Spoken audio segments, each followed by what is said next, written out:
What's going on, guys? This is Terrell with Grillz University, and I'm going to show you how to set up your own at-home ventilation system. So if you're making jewelry, most of you are making jewelry at home.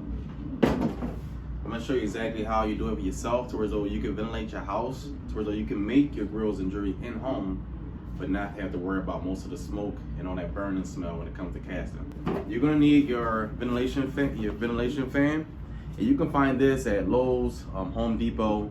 But this is the kind that I use because my location is a little bit smaller. So I would use a fan just like this. Then you're gonna need a few extra parts. Now, this is 3 parts, okay? The inside of here is actually the fan, and then these parts are just the filtration system. So if I detach them, you can see that one side looks like this.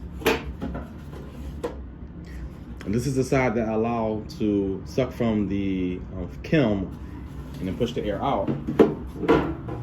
The other side looks like this. Just like washer and dryer at home, the air goes out and out the window. So you'll find the parts to look just like this. You just connect it together to the fan, like that. Make sure that the fan is blowing outward in the right direction. Connect it together.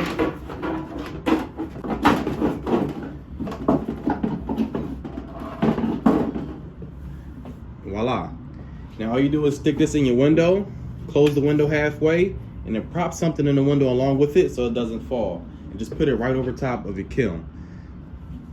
And the way it looks is like this. And this is how it should look. All you do is plug it up and the fan will automatically start working. So as the kiln, the smells start to rise and all the smoke start to rise from the burning of the wax, it goes inside of there, suck that out, push it right out the window. Have no burning smell. You weren't burning down your house. So it's super simple and easy just to do your own ventilation at your house. So I hope this video helped. Watch me in the next video. I got something else for you guys, so just stay tuned.